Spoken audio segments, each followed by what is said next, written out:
A very good morning and welcome to our Rugby World Cup update. Today, the ABSA Red Bus, ABSA member of Barclays, is parked at the All England Lawn Tennis Club. It is home to the world's oldest tennis tournament, Wimbledon Championships, which has been held since 1877. It's good to be in your company on this Tuesday morning. And as we look ahead to the final two Rugby World Cup matches, South Africa will play off for the bronze medal against Argentina come Friday. And then it'll be a showdown between Australia and New Zealand. Both have been world champions twice prior. The All Blacks, defending champions. These two nations have not yet met in a Rugby World Cup final, despite the fact that they are major rivals and have met one another at test level over 150 times. So lots to look forward to when it comes to the Rugby World Cup, to see who will actually lift that Webb Ellis Cup for a historic third time. For the South Africans, though, they are looking at ending on a high and also to saying goodbye to some of the senior players that will retire after this Rugby World Cup, to really give them a very good goodbye. And as Victor Matfield said, they're wanting to install the fear factor back in the Springbok jersey in that bronze medal match against Argentina. Let's take a look at what our Springbok team correspondent Simon Burke has to say. And so it's time for the Springboks to assess the 2015 Rugby World Cup that was. It all started with that seismic shock of a loss to Japan, but it was how the Boks rallied after that defeat that defined their World Cup. It all started with Japan, where it's probably one of the darkest weeks ever.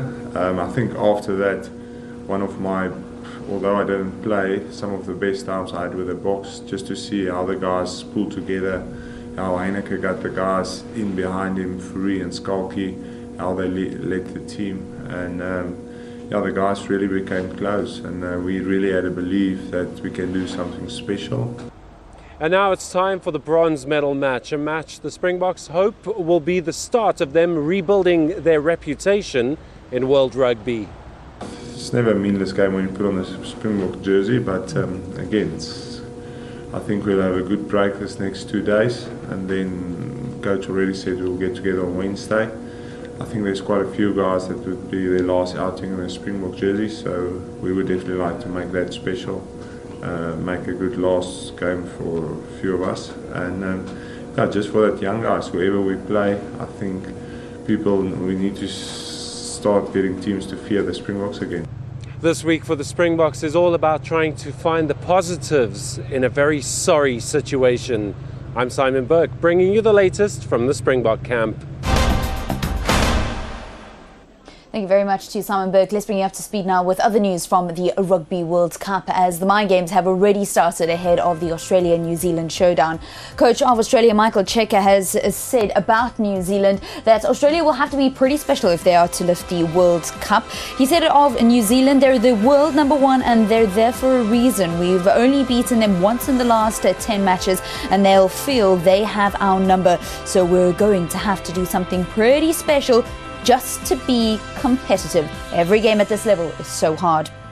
The referees for the last two matches have also been confirmed. Nigel Owens has been appointed to referee the final of the Rugby World Cup. The 44-year-old from Wales is a veteran of 67 tests, but Saturday will be his biggest match. The bronze medal match featuring South Africa and Argentina will be called by John Lacey of Ireland. And then, according to Bet365.com, New Zealand are 3-1 favourites to lift the Webb Ellis Cup, and according to the South African bookies, the All Blacks are 5-point favourites. One would say not too much of a surprise there. We'll have more from aboard the ABSA Red Bus after this quick break.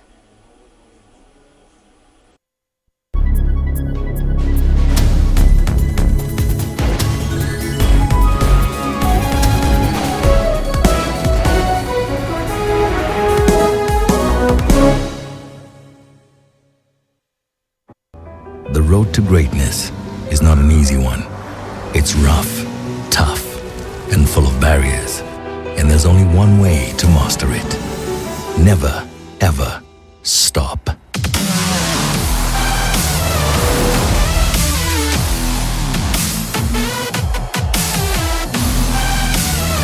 effortless. The all-new Audi Q7.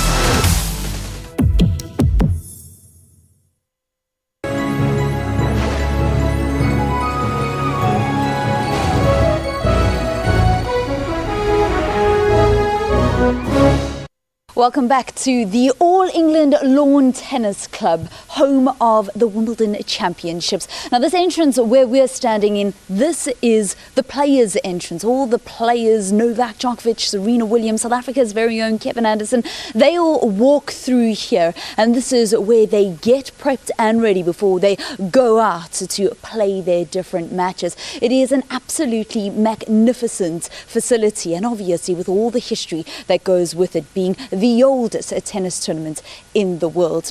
Let's bring you up to speed with some other rugby developments. Now, World Rugby will be holding their World Rugby Awards the day after the finals. That's on the 1st of November in London. Earlier this year, in May, we had the association, or rather the organisation, announce the 3 nominees for World Sevens Player of the Year. And we had 2 Springbok Sevens players in Sobelo Snatla as well as Werner Koch. Now, just yesterday, they announced who the 3 nominees are for the Breakthrough of the Year.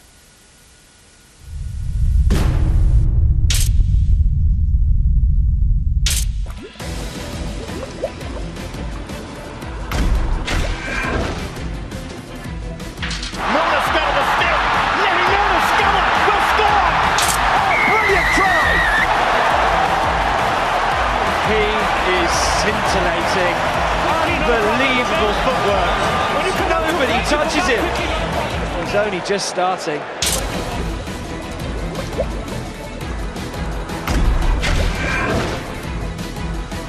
Wow! The reach from Mark Bennett, and no one's going to stop him. Oh! No! Mark Bennett has stolen it.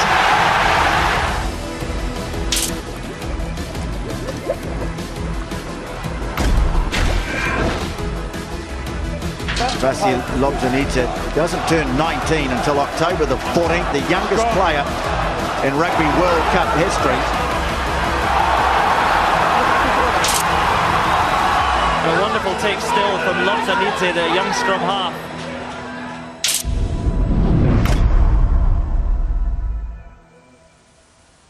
Some absolutely brilliant moments that we've been able to enjoy right here at the Rugby World Cup, and those are the different nominees for the Breakthrough of the Year. The award will be handed out come the 1st of November. Now, yesterday we introduced you to 2 tour guides that run a tour called Eating London, where they take you through 8 different restaurants in the east of London to really get an understanding and not only a taste of the area. So let's join Nicole and Emily and show you a little bit of the tour that they took us on a couple of days ago.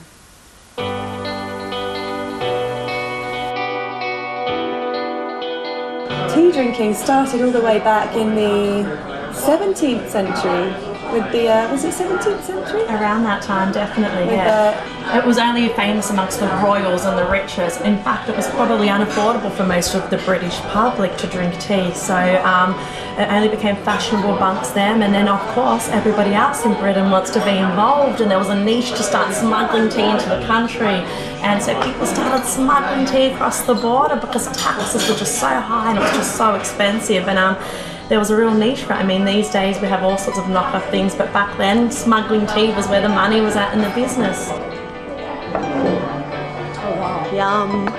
It's always been treated as London's backyard. It's always been a really seedy, dirty, run-down, slum-ridden area. And of course, in times of austerity, people make do with what they have. And the first thing that we're going to be trying today is a bread and butter pudding, which came about at a time when people couldn't afford to waste their leftover or stale bread, so they had to make use out of it. Throw anything in they could find, from meat to fruit and veg, add a little bit of fat if they could, soak it in some milk to sweeten it, steam it to soften the stale hard bread, and voila, bread pudding was born. So We've come to the middle of Brick Lane, to the heart of Bangla Town, and we just again want to show you this huge contrast that exists here, because you come 10 metres away from Brick Lane and we're back at another traditional English old favourite, the pub.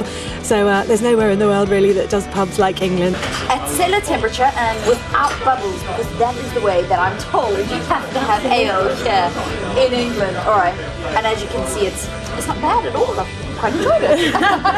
Okay, so from something traditionally English, being in a pub, having ale, and now you tell me this is a traditional pub snack. I'm not saying it's a pub snack you're going to like. You can't come to a pub and have a pint and not at least try a pork scratching. I apologise for the smell that's going to erupt from this. So it's basically deep fried pig skin. Don't let it put you off, it's everyone's favourite bit. It might taste a little better if you've had 10 of these rather than just a few sips. After you. Whoa! Did Lenny just open his scooch on the table? Oh wow. They probably smell worse than they taste. Okay, like, for the love of the game, I suppose.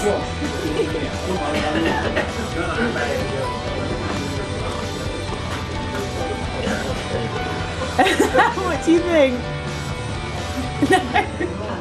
It's alright, you should probably only ever have one in your lifetime anyway, they're so bad for you. Don't worry, we'll give them to the cat. I'm sure he loves it. So from the taste of East London back to the rugby field, where during the Rugby World Cup we've had some massive hits. But could this next play be the best try-saving tackle? Take a look.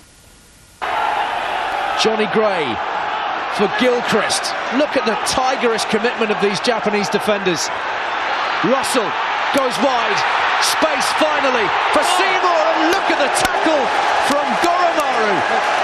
For all money, Seymour looked to be home and hosed. The Japanese fullback had other ideas. That was one of the greatest try-saving tackles I've ever seen.